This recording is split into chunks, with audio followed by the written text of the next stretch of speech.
Welcome back to Win by Two. Today I'm joined by Lauren Pastor. Lauren has competed at the highest levels of volleyball, and in this episode we talk about her journey through the sport, finding balance beyond volleyball, and the importance of confidence and mental well-being. We hope you enjoy this episode.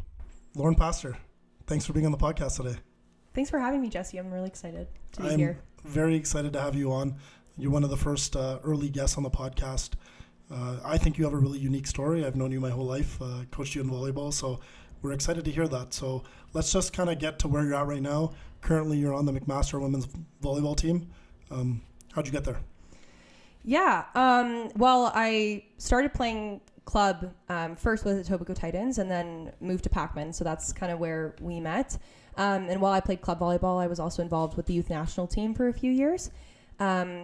Out of high school, I actually went to Western University for my undergrad, and I started playing volleyball there. And then now I'm in my master's and playing at Mac. So that's the really shortened version of my journey. That's perfect. That's exactly what we wanted to hear. So we can start at the beginning, which is nice. So your club volleyball career started with the Titans. How did you get into volleyball at an early age? Where were you introduced to the sport?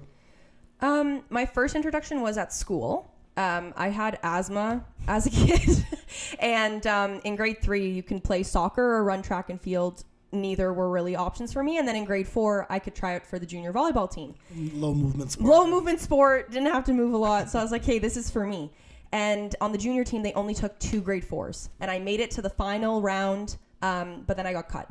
So I went home to my dad and I said, in grade 5, I'm making my school team. I'm doing whatever it takes.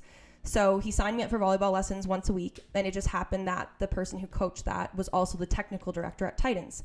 And he just said, tryouts are coming around. You should go try out for the 12U team. But I would have been 11U age, but that age group didn't exist. Yeah. And I said, Dad, I don't really know. I just want to play for my school team. And he goes, you could just go to the tryout, see what happens. And you don't have to do anything if you don't want to. But I ended up making the team and I decided to play. So my very first year of volleyball was 12U, but I was 11. So after that, I kind of just stuck with that team. And then I ended up playing a year up throughout my entire club career just because I stuck with that team until I was done. So nice. When did you make your way to Pakmen? When was your first kind of experience with us as a club? And then obviously, eventually, you ended up on one of our teams. When did that happen? Yeah. So after I played, my last season with Titans was grade 8, but I was playing 15U.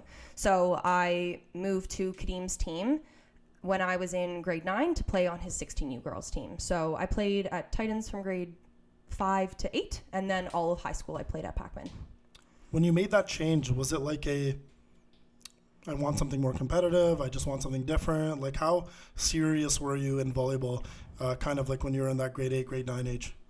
Yeah, my Titans team was pretty good. Like, in 14U, we came 3rd at provincials. So we actually also, in 15U, the year before I moved to Kadim's team, we played each other a lot. And I don't want to sour the Pakmen name, but we were probably the stronger team out of all the times we played them. We beat them. Sure.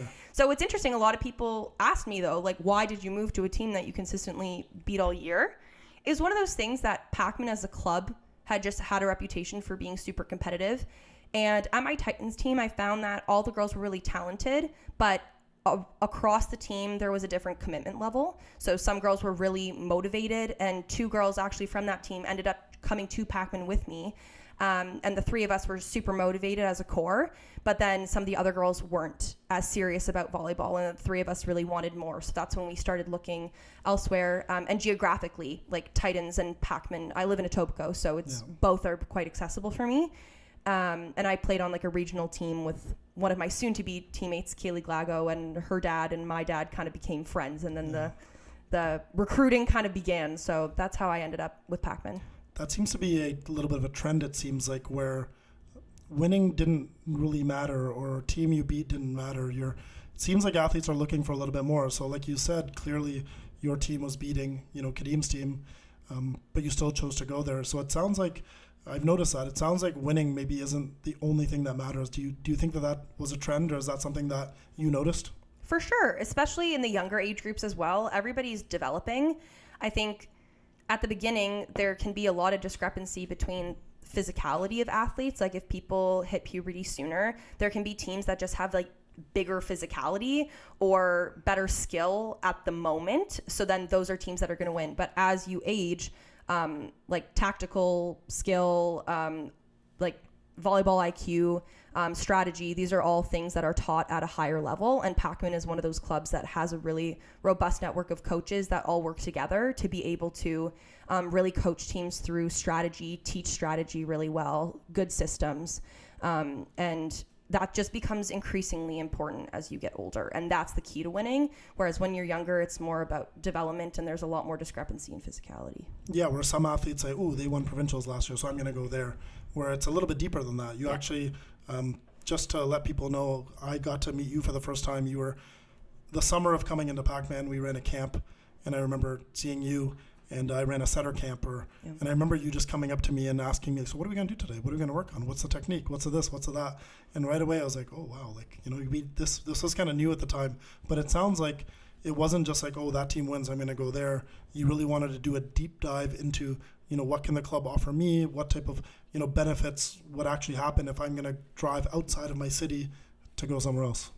Yeah, because I knew my potential was more than where I was at. And I think at Titans, I think that they do a really good job of teaching skill. But I knew that my potential was more in the ability to work in a team system. And I knew Pakmen was a club that was going to be able to foster that within a team and teach me like how I can leverage my strengths to best support a team and also perform the best that I possibly can and learn and grow. So yeah, that's ultimately what drew me to Pakmen, because I just knew that I had more potential to do more. And yeah. Looking back, it looks like it was probably a good choice, because I felt like once you kind of came to the club, it was you were 15U, but you came in the 16U team. The ball really got rolling for you fast in terms of like your own volleyball development and success, but then also the team success. I know that team, you know, won provincials for the very first time that year. Obviously, it's a collection of, you know, of a lot of pieces and tools, but the ball got rolling for you really, really quickly. So what kind of happened there for you in your emergence of coming to Pakmen at that age, like, you know, from provincial teams to, you know, even just getting a level of exposure? How fast did volleyball move for you in that, you know, 2 or 3 year window? Yeah. Well, yeah. So in my first year with my first team at Pakmen, we won provincials that year, which was super exciting.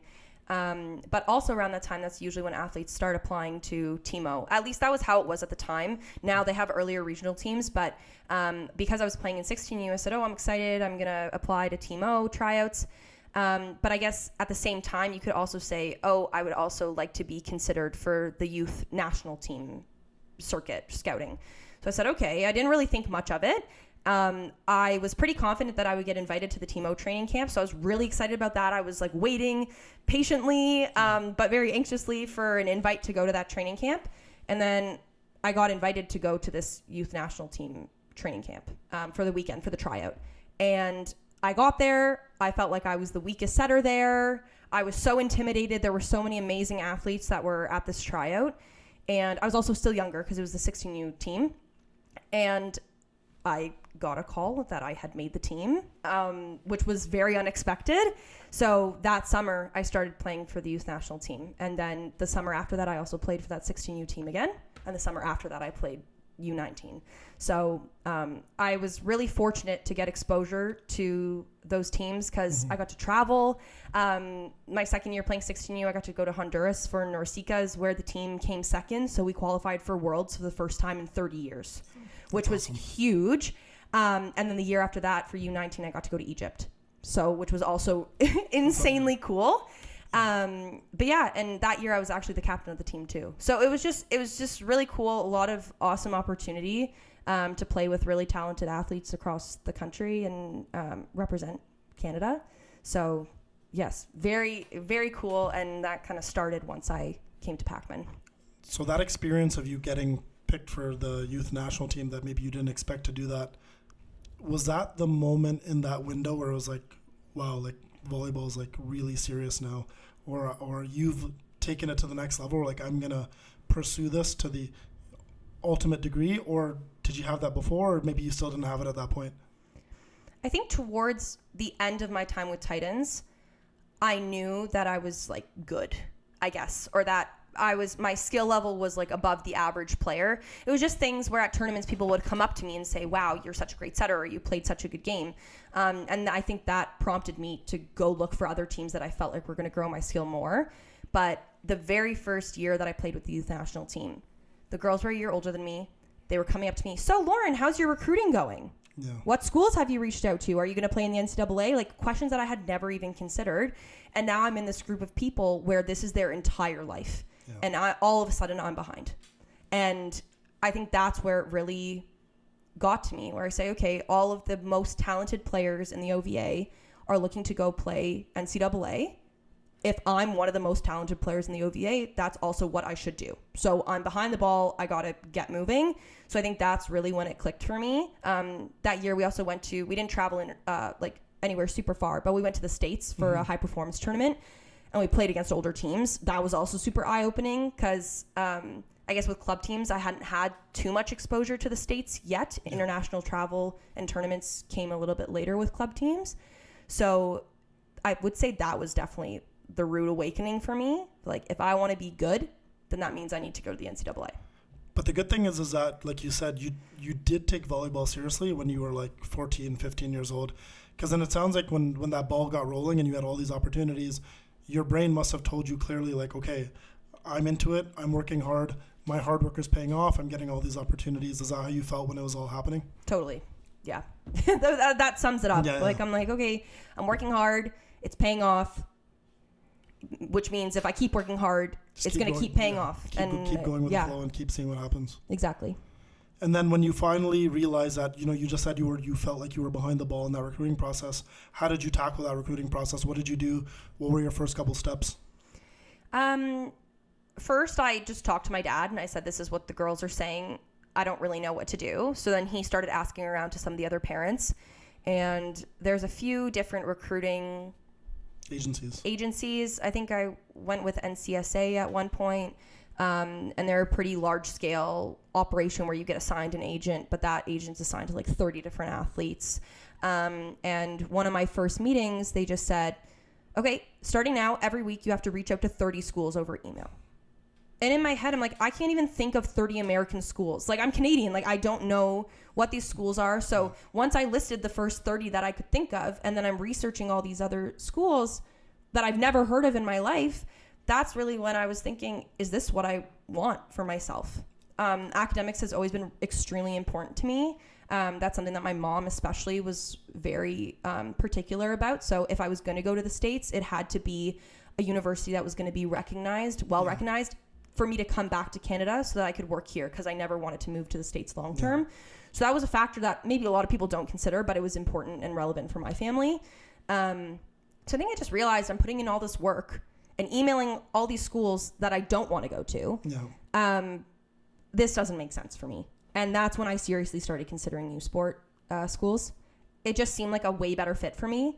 I could prioritize school a lot more, and I'm sure at some NCAA schools, there are programs that will let you prioritize school, but it's one of those things where you never know until you get there. Coaches can promise a lot of things up front, and then all of a sudden you're in the environment, and it's extremely different. Sure. It's the same at Canadian schools too, right? Coaches make promises, but just the nature of school in Canada is a lot more balanced. So it was just a better fit for me. I'm really happy you said that, because one of the things I've been noticing from coaching kids year after year after year is because they're just so consumed in like practice volleyball, playing in tournaments and having success and, highlight tapes and all these cool things, they start to just make volleyball the be all end all, especially kids that are like 16U going into 17U. It's like volleyball only. I want to play in the NCAA. I want to go to UCLA. I want to do all these things. And I'm noticing they're not putting any thought into school. They're not putting any thought into what courses they're taking in high school. No one's asking you to know what you want to be when you're 16, but like what interests do you have? Like, what types of courses do you like? And I'm happy that you said that, because what's happening now is everybody just wants to go and play at the highest level. But you seem to really prioritize your academics. And obviously you said your family was a big proponent of that. But like, did you just have like a moment of realization where it's like let's be honest here, like being a pro volleyballer is maybe not the real, a realistic thing. Like, I need to have a real job one day and make real money. 1000%. And even though I had a lot of opportunity with the youth national team, which I was extremely grateful for, and if in the future I had had any opportunities with the senior national team, those are things that I would have potentially explored. But even myself thinking about my future, even when I was in high school, or maybe not high school, but my first few years of university, thinking about my next steps, I just never really envisioned myself playing professional volleyball. And even my mom, who was someone who was very academic first, she said, if you can go and live in Europe for a year just go to a cool country, live there, get all your expenses paid, and come home and make no money, that still sounds like a great opportunity, because she really loves travel. So she's like, why wouldn't you take the opportunity to do that? And it was just something where I just knew in my gut that I just was going to have a more traditional career, and I wanted to start that as soon as I could so that I could move up in that career. This was really ahead planning for me, but so that if I want to get married or have a family, like for women, it's just different. So it was just one of those things where I want to get started as soon as I can so that I can build this life for myself, rather than spend however many years playing pro to just inevitably end up working a more traditional job, but 10 years delayed. So everybody has their own path. I just knew that this was my path. Absolutely. And you ended up going to Western. What was the kind of, driving force of you going to Western? School first. That was the number one thing. There was a lot of schools that I really loved their volleyball program when I went to visit. Like, just really felt like I fit in with the team. The type of girls that were on the team, just personality-wise, I felt like I meshed with a lot of different girls from a lot of different schools. But at Western, I just knew that I wanted to learn more about the healthcare system and be able to kind of pursue health science and business avenues. And Western had a dual degree option. Over 5 years, you graduate, you get 2 degrees, one with business and then one with whatever undergrad you want, basically. And that was just very unique to Western, and I don't regret that decision for a second. I'm extremely proud of my degree. I think it's really set me up well for what I want to do in my life. And that was the number one most important thing when I made that decision. I'd love for you to shed a little bit of light on, obviously that must have been really, it's not easy. You go into these really demanding programs where it requires a lot of energy and effort. Would love for you to shed a little bit of light on your first year of balancing your kind of, hard demanding program and being a really committed, like the type of person that you are, like, work as hard as you can every practice. So being a committed volleyball player and balancing a really hard demanding program. Yeah, my first year was really tough, but it wasn't conventional to a lot of people's first year of university. I graduated high school in 2020. So the end of my high school was COVID, and the beginning of my first year was COVID. Yeah. So of my entire first year, we maybe practiced 3 months. Because on and off, it was, the university's in lockdown now. I was living in residence. One time they emergency evacuated us because there was a huge outbreak and we just had to pack up and go home. My roommate was from Edmonton and she couldn't fly home. So that was a whole situation. But it was really hard because it was super isolating. We couldn't really go to practice. That was the thing I was most excited about for university, was to be able to see the girls and make friends. And there were girls that were graduating that year that I really wanted the opportunity to play with. But instead we were playing when we could with masks, inter-squad scrimmages, and just doing what we could. So my first year was tough, and school was a different beast because it was all online and very different from high school. I think in high school, the amount of content that you're learning in class, I was kind of like, if I just memorize everything, I'll be good. And that was my strategy. And then you get to university and the content in the courses are so vast that there's no possible way you can memorize everything. So I think it really forced me to think about school differently. Yeah. But my second year was a more traditional year. And I had a lot of pressure because there was conditional. I had to get certain marks to stay in the business program. Yeah. So it was very stressful. I tried my best to make friends that were not volleyball teammates in those classes. So if I had to miss practice, or if I had to miss class for practice, games, that I could reach out to somebody and say, hey, what did we talk about in class? And just try and kind of catch up or do work where I could. It was difficult, but it was so much fun. Like, I had such a great time. Absolutely. It was more in my third year where I struggled. Do you ever feel like you're still, you're still a student athlete now? Do you ever feel like you've become like a fully balanced student athlete, or do you still, have a hard time sometimes balancing the weight of a schedule or the weight of a playoff push versus school and deadlines and things like that? I think I'm getting there. I don't think I can say 100%, yes, I've achieved balance in this aspect of my life. I think that I had a lot of expectations of myself or goals for myself that I thought I believed, but I didn't. Yeah. So it was always this underlying thing of, oh, well, you know, there's more to life than volleyball and you're going to be okay. And I said that and I wanted to believe that so bad, but I didn't. Mm-hmm. So anytime I felt like I was falling short of perfection, it was just this nagging like guilt or shame of you need to do more, you need to do better. Whereas I think now I've achieved a better balance of, okay, now I actually know that volleyball is not my whole life. So the same level of underlying stress isn't there because if I make a mistake, it's not life changing. Yeah. There's more to life. So I'm definitely, it's taken a really long time. I'm going into my 7th year of university. You're one of those people. Yeah. I'm finishing up my master's next year. So it's taken a long time.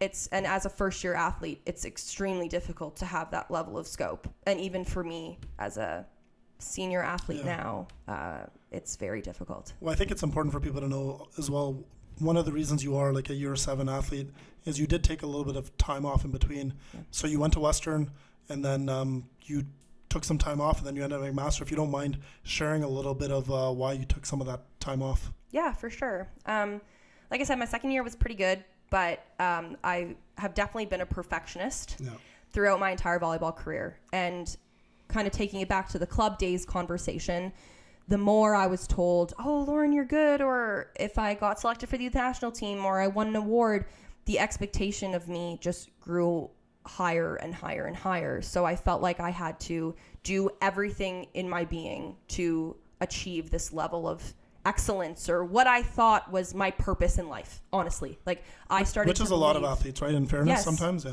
Totally. I started to believe that I was put on this earth to play volleyball, which is crazy. Like, sorry, it's not crazy because I thought it for a really long time. And I know that a lot of athletes listening might think that too. And I don't want to call you crazy. But we all have so much more to offer. For sure. But in university, that's also what I thought. In my second year, I became a captain of the team. I felt like it was on me to manage a lot of the social dynamics that were going on. I had to perform constantly. I had to make sure I was on top of school so I could control other things that were happening that really wasn't my job. Yeah. That's the coach's job to manage the team. But in my third year, I started my business program, which was quite intense. I had class from 8 to 1 every day, a lot of group work. So there was times where I'm in practice, but I can't meet with a group. Yeah. I had projects that were 2 days. We would get an assignment and we have 2 days to do it. So you're with your group and you get no sleep and I would have to miss practice. Very difficult. And I actually just really started isolating myself from my roommates, from my teammates. And it just got to a point where it was like a mental injury is how I describe it. Like sometimes when I tell people, oh, I took a step away because I was depressed and I had a mental health issue, they're like, wow, you're so brave. But it's so hard for me to look at it like that because I literally went to practice one day and I just went to the bathroom and I was like, I'm not going back out there. Yeah. Like I physically, my body said, okay, if you're not going to take a break, I'm doing it for you. Yeah. And when I went home that day, I was talking to my roommates and I just said, I don't know how I can walk into practice the next day. So from that point on, I took an indefinite break. And then 2 months later, I said, okay, I'm not coming back to the team. And then how long was this kind of break that you took in total? The rest of my time at Western. So that was... So 2 years, 2 seasons, season and a half? 2.5 seasons. So I was in the middle of my third year. I didn't play a single regular season game. Only exhibition. So that was in November. So the rest of that year, I didn't play. And then my fourth and my fifth year, I didn't play. How was that end period of Western where you were just student and not student athlete? So hard. Like so hard. Because while I was on the volleyball team, I was also involved in like our athletic student council. Like, so you have to be an athlete to be on that. And that was a huge part of my social circle in my life. My roommates at the time were all volleyball athletes. And I knew that I couldn't stay living in the house because not that I didn't like them, but I just said I can't be living in a house where this is always around because it's so hard for me. So I ended up moving out. It was really difficult, very difficult. And now that I had all this free time, you think, oh, you have so much time for school. But it would actually make me procrastinate more because now I had the entire day to do my work. It was really hard. So when you made the decision to play again, like, you had the you got into your master's program at McMaster and you made the decision to play again, what helped that decision? Was it you missed the sport so much you wanted to go back, or did you feel like you found a way to manage, some of the things that you were feeling or some of the identity issues that maybe you felt like you were having? Like, was it just like, I miss it, I want to play? Or it's like, you know what, I've taken the right steps to, figure out things on, on my end, and like I'm ready to tackle that challenge again of playing? I think it was a mix of things. When I left Western, I never thought I would play volleyball again competitively. I forced myself to play recreationally and like co-ed leagues and stuff to try and find the love again. I coached a lot for Pakmen to look at the sport differently. I coached the JV, like the junior varsity girls team at Western. You had volleyball in your life still to some capacity. Yes, I still had volleyball in my life. I knew it was very important to me, but to play competitively again, I never thought that I would be in a mental headspace to be able to do that again. And I think over time, without volleyball, it forced me to create an identity for myself outside of the sport. So it was only in my last year of Western where I was considering coming to Mac. Nathan Jansen, the head coach there now, he was one of my assistant coaches for the youth national team, so I also knew him. Like, that was a huge factor of me going because I didn't want to take a risk of not knowing what the team culture was going to be like, or, having a coach that I didn't really align with. I had experience with him, and I knew that I liked his coaching style, so it felt less risky, and it was also easier for me to approach him and say, hey, I'm coming for my master's. Would there be space for me, hypothetically, if I get in? So he was super receptive, and he's also been extremely supportive of my journey and my goals coming into this season. Well, I remember you and I having lots of conversations about this. I've coached you for a long time. You spent a lot of time coaching with us, so you were kind of in the inner mix. And I think it was one of those, like, when someone feels like they just have control of their destiny or they have control of their environment now. Like, I just remember you going through the process and you really feeling comfortable where you're at. Yep. And you very much had like if it works, it works, it's awesome. If it doesn't, it's okay. Where like rewind 5 or 6 years when I coached you as a 16-year athlete, it was like, if this doesn't work, this is the worst thing. Like, so how proud are you of yourself of like kind of getting yourself to a place of, I'm putting myself in a position where if it works, it's amazing. But if it doesn't, like I'm cool with that too. I'm so proud of myself. Like, it was a risky decision because, okay, I could put myself in this position and then end up right where I was 3 years before, really sad, and having to kind of start again at square one. But I felt like I owed it to myself to try again. I was doing my master's. It was a coach I knew. It just felt like it was the perfect opportunity for me to try. Yeah, and if it didn't, and like you said, if it didn't work out, it didn't work out. Because school was my number one priority, I was going to Mac anyways to do this program. So, okay, if I leave the volleyball team, then I'm just doing school, which was the plan all along. And so it was very hard for me though. Like, getting there in first semester, again, it was kind of these things of, okay, Lauren, you're just going to have fun. Yeah. I would say that, but I didn't believe that. Yeah. Or, you don't have to be the best. I was saying that, but I didn't believe that, obviously. Like, how it's so hard for a high-performing athlete to say, you don't have to be the best. Yeah, for sure. Again, if I was 16 and my older self was saying that to my 16-year-old self, I'd be like, who are you? Like, when did you get so soft? When did you stop caring?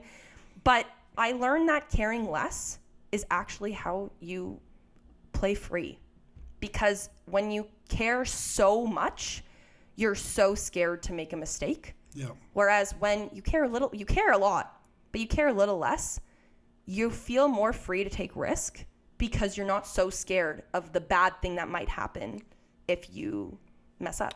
Yeah, it's funny. When I was coaching these last few years, I'm starting to understand that I just need my athletes to be in a comfortable environment. I need them to be in a space where they feel comfortable. So I remember just something simple this year, like switching, one position to the other, like, M1 to M2, P1 to P2, just because I knew that, I think by just putting this athlete in this space, putting them just in a comfortable environment where they can excel at their role and not have to have too much responsibility, I'm starting to see that that's just feeling comfortable is really important for athletes and, in performance. Yeah. And there's always something to be said. Like there's lots of sports theories where, you don't grow in your comfort zone and you gotta, be, and which of course there's truth to that. Yeah. You're not gonna, I know one of the drills we do with the 12Us is we call them perfects, right? Where you toss the ball and you have to pass 10 perfect balls. Sure, maybe an 18U athlete is comfortable with doing that, but you're not going to make them do that for all of practice, right? There has to be some level of challenge. But when it comes to performing in high pressure moments, the thing that's going to empower athletes most is that they have the confidence in themselves to perform. And Absolutely. if it's so far out of their capacity, they're going to be down on themselves before they even start. There's no opportunity. You're 100% right. Tell me about, so you completed that first year at McMaster, and you're going back to do your last year of eligibility. Is that right? I actually have 2 more years of eligibility, but yes. So you're going back to for another year at McMaster. Is it safe to say things are going well? Like tell me how things are going right now at Mac. For sure. Like I said, the first semester was really hard. I was competing for a starting spot, so then that also naturally brought up back you don't have to be the best. Well, if I want to play, I do have to be the best, right? Sure. Like there's all these things. But then we actually had a bit of a change on the team. Yeah. We had like 5 setters on the team. That's a lot for a U Sport team or any team. And then one of our left sides quit. So we really didn't have that much depth in the outside position. So my coach said, hey, any chance you'd be willing to try something new? I volunteered to play left side in like That's a amazing. December camp scrimmage, and I wasn't half bad. My passing was okay. My attacking was kind of okay. She said, would you be willing to try something new? But obviously, of course, setting still at practice. And I said, okay. And then a week after that, he said, okay, you're not going to set anymore. You're just fully transitioning to anything else. I played DS, left side, right side. Like I did everything but middle basically this year. And I think that was the best possible thing that could have happened. That's really good. It was so amazing. Setters know it's really easy to get really over analytical of your skill, of your decision making, that you just feel like you keep spiraling into a hole. And I've just been setting for so long that doing a position where I'm not volleying the ball, period, really. Yeah. I'm passing, I'm attacking, I'm playing defense in completely different areas of the court. Like these are skills I haven't done since I was 15 years old. So how can I go into practice and expect myself to be perfect every time? Yeah, and to be honest, like not that you didn't work hard in your setting, but when you're doing things out of position, there was probably a point where like you're working a little bit harder. Like, you're making sure I've never played left side. So in 6 back, like I really need to make sure I'm positionally in the right spot, that's probably the thing that it must have made that as stressful as it is to play a new position. It must have been fun for you as well. It was so fun. And I think a big goal for me coming into this season was to find my love for volleyball again. And that helped me. Volleyball is more than just setting, but it became so insular that volleyball was only setting. Yeah. Volleyball was only success in setting, not anything beyond that. So like I think it just broadened my scope to all of volleyball and made me appreciate it more. And as a little side benefit, I feel like I also got closer to girls on the team that I might not have. Our setting group was really tight and we would spend a lot of time together in positional meetings and stuff like that.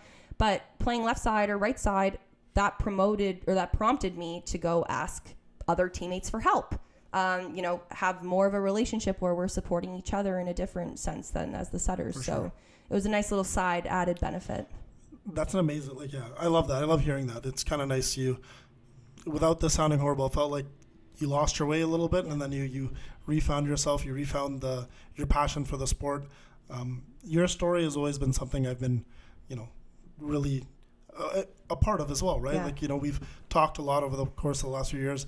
I know you're really outspoken and passionate about, the mental health side and, being a big, activist of like player first type things. Yeah. And that being said, we wanted to had a list of some questions that we wanted to put up on the screen because I'm like, well, I have you now. Yeah, let's do it. You're the perfect person to talk about these things. So have a list of questions here. We'll go through them one by one, and you just kind of share some of your insight here. So the first one we have here is, when did you realize volleyball was becoming more than just a sport you played? It's a good question. That's a really good question. I would say it was kind of around that time where I joined Pakmen, the first youth national team summer. Hey, are you going to the NCAA? Like, it was just one of those things that it felt like it was bigger than, oh, I'm just here to have fun and play. It's like, how are you using this to improve your future? And then that's when it felt big. Yeah. And you touched upon that earlier, which was nice. Yeah. Okay, the next question here. This one's good. Is rest just physical recovery, or does mental recovery matter just as much? Mental recovery matters just as much. I think we're really good in sport at prioritizing physical recovery. You know, if you're physically injured, you're not allowed to return to play without a doctor's note, that kind of stuff. Whereas a lot of mental health injury goes unnoticed because it's not as obvious. Again, like in my story, like I said earlier, I didn't take a break, so my body forced me to. Yeah. Even though it was mental. It said, you can't do this anymore. If you don't take a break, I will for you. I like this question a lot just because, like for you, like what does mental recovery look like? Like what does it mean? Like does it mean take a day off, take a month off, take a year off? Or like what are some things that maybe you've done in the past? Could mental recovery just mean, take a day, put your headphones on, listen to some music? Like what does mental recovery look like for you? I think it can depend on where you're at in the season and how burnt out you are. Like if you've accumulated a lot of stress or there's compounding stress. But I think a really big difference between when I played at Western versus Mac is at Western, I lived in a house with all volleyball girls. We would practice for 2.5 hours. We would cool down and do our physical recovery. We would all walk home together, debrief practice, talk about practice for 2 more hours. And then I would be thinking about everything that we talked about. So even though my volleyball practice is 2.5 hours, I'm really thinking about volleyball for like more than half of the hours that I'm awake. Whereas at Mac, I make a really conscious effort. Okay, I show up to practice. I give my 100%. I'm totally present. If I had a bad practice, maybe I give myself 5 minutes on the walk home to just be angry, yell, cry, whatever I need to do, rant to someone. But I set a timer and I say, okay, your time's done. And then now I get to focus on all the other amazing things about my life and all the other things that I need to do in my day that are going to make me a productive human being and not ruminate. Like that is setting a personal boundary is mental recovery. And that's just something that's really tangible that you can do every day after practice. Yeah, that can be really helpful for sure. All right, we have another one here. What happens when an athlete believes their value depends on how they played that weekend? That's a good one.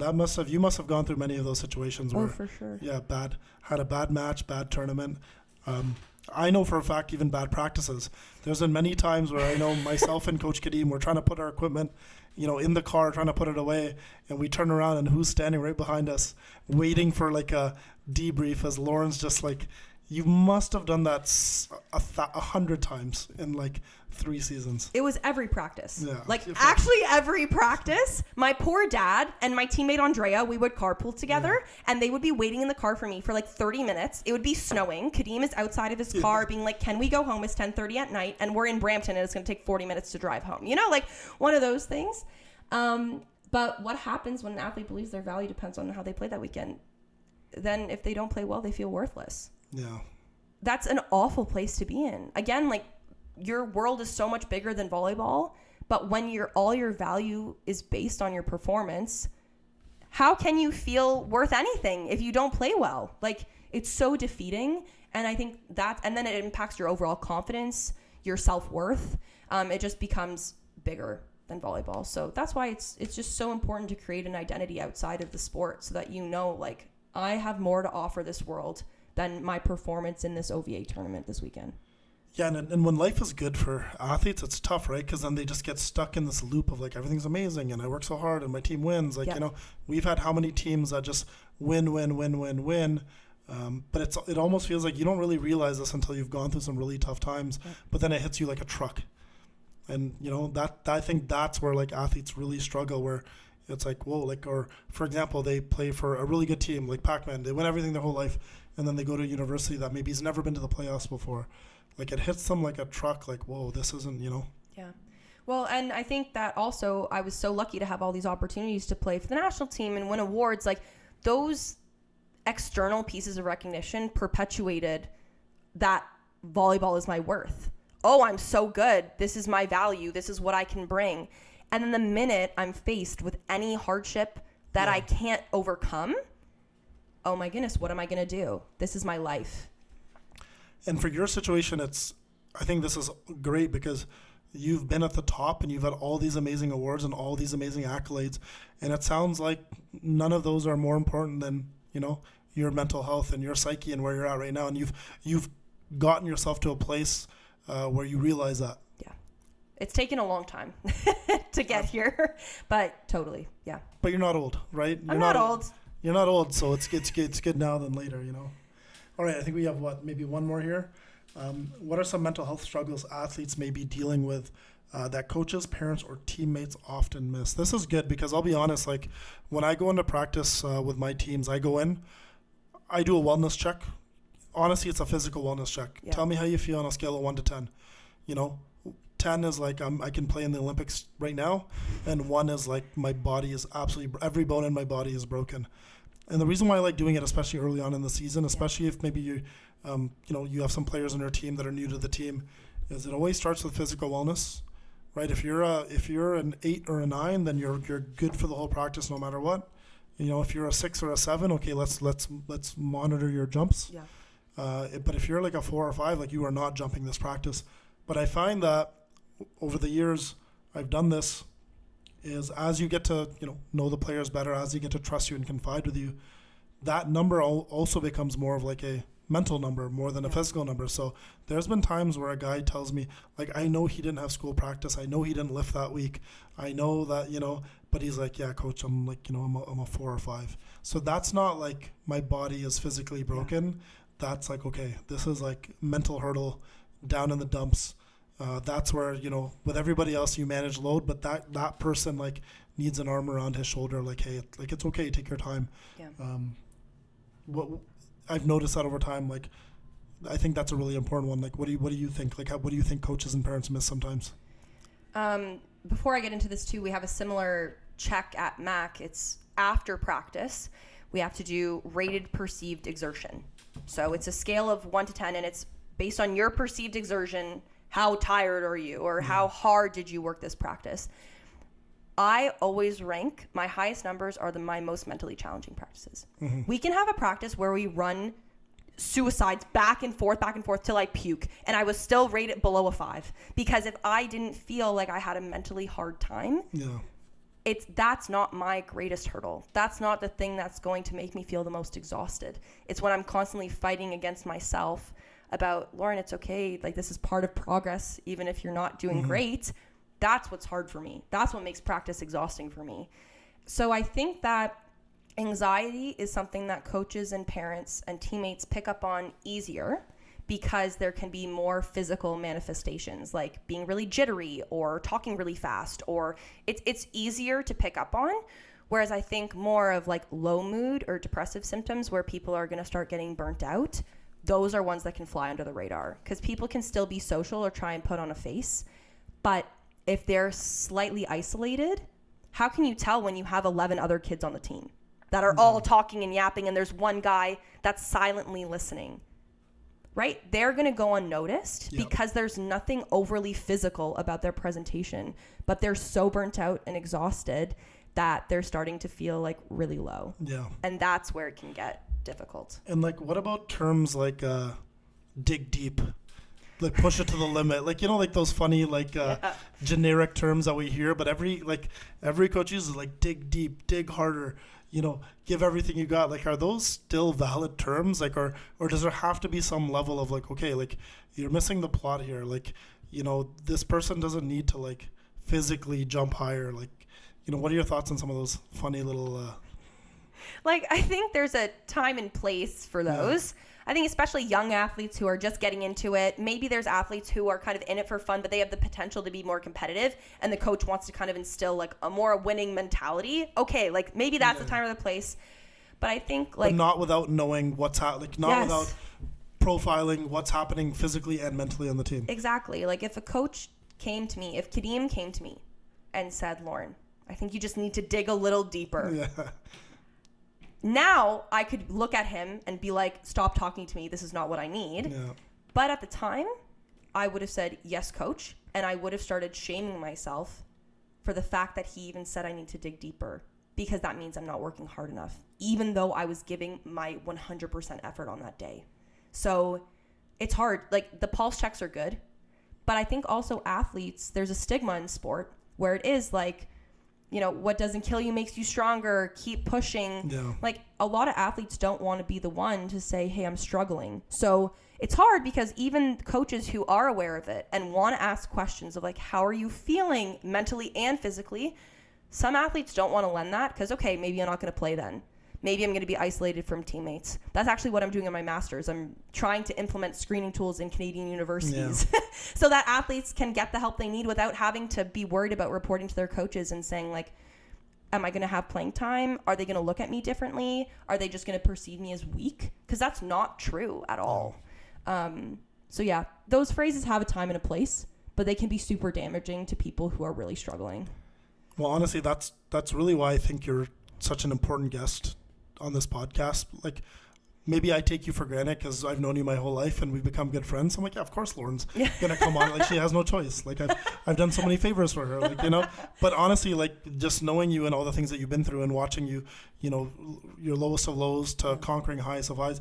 I just think athletes need to hear it from somebody else, or you know, hear it from someone that's been in very unique situations. Because if we don't know these things, if people don't know that it's okay to feel like this and that there's tools that you can use, you know, then they would struggle, right? So I honestly think that this was a really important one, and obviously, like, you had no choice. So thank you for being on, and you know, this was a really, really nice conversation. I hope people got a chance to know who you are as a person, but they really appreciated, you know, your journey in volleyball, and it's way more relatable than people might think. You know, I've coached a lot over the years, and there's way more people than we think that are going to watch this, and it's like truly going to resonate with them. Yeah. And thank you for giving me the opportunity on your platform to talk about these things, because it's a really big passion of mine to be an advocate. Like, I'm in a space now where I feel very comfortable talking about this openly, and the amount of people who have reached out to me who are like my age, who I used to play against, who I don't know personally, but they followed my story and said, Lauren, thank you so much for sharing this, because I was feeling the exact same thing but had no idea who to talk to. Or, you know, oh, maybe I wasn't as good as you, so I didn't feel like I could struggle in the same way because I don't have the same level of pressure. Like, people face their own issues, and yeah, I'm just really grateful for this opportunity to talk about this, because it's super important to me to spread this message. So thanks for giving me the opportunity. I know we've only scratched the surface. Yeah. You've had a long volleyball career, and you have a lot more to go. You will be on again 1,000%. But yeah, thank you so much for coming on. This is awesome. Yeah, thanks, Jessy. Appreciate it.